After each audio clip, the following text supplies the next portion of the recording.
ನಮ್ಮ ಹುಲ್ಸೂರು ಪಟ್ಟಣದಾಗ ಎಲ್ಲಕ್ಕಿಂತ ದೊಡ್ಡ ಸಮಸ್ಯೆ ಆಗೋದು ನೀರಿನ ಸಮಸ್ಯೆ ಇಲ್ಲ, ರೋಡಿನ ಸಮಸ್ಯೆ ಇಲ್ಲ, ಚರಂಡಿ ಸಮಸ್ಯೆ ಇಲ್ಲ.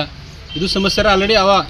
ಆದರೂ ಒಂದು ದೊಡ್ಡ ಸಮಸ್ಯೆ ಬಸವ ಕಲ್ಯಾಣ CMC ಹೊತ್ತಿನ ಕ್ರಿಯೇಟ್ ಆಗಿದ್ದ ಸಮಸ್ಯೆ ಏನದ ಅಂದರು ನಾಯಿಗಳು ಹಾವಳಿ ಸಮಸ್ಯೆ ಅದ. ನಾಯಿ ಯಾಕಂತ ಇದ್ದಂದರು 1.5 ತಿಂಗಳು ಮೊದಲೇ ಬಸವ ಕಲ್ಯಾಣದ ಒಂದು ವೆಹಿಕಲ್ ಹುಲ್ಸೂರ್ದಾಗ ಏನದ ಸಾಯಿಬಾ ಮಂದಿರ ಬಳಿ 4-5 ಗಂಟೆಗೆ ಏನದ ಸಂಜೆಗೆ ಏನದ ಎಲ್ಲ ನಾಯಿಗಳು ಬಿಟ್ಟು ಅಲ್ಲಿಂದ ಹೋಯ್ತು. ಹೋಗಿದ ತಕ್ಷಣ ಅಲ್ಲಿ ಏನು ಪ್ರತ್ಯಕ್ಷದರ್ಶಿ ಇದ್ದು ಅವ್ರು ನಮ್ಗೆ ಫೋನ್ ಹಚ್ಚಿದ್ರು, ಏನಪ್ಪ ಅಂದ್ರೆ CMCದ ವೆಹಿಕಲ್ ಬಂದಿದೆ, ಅವ್ರೇನದ ನಾಯಿಗಳೆಲ್ಲದ ಇಲ್ಲಿಂದ ಬಿಟ್ಟಿದ್ದಾವೆ ಅಂತ.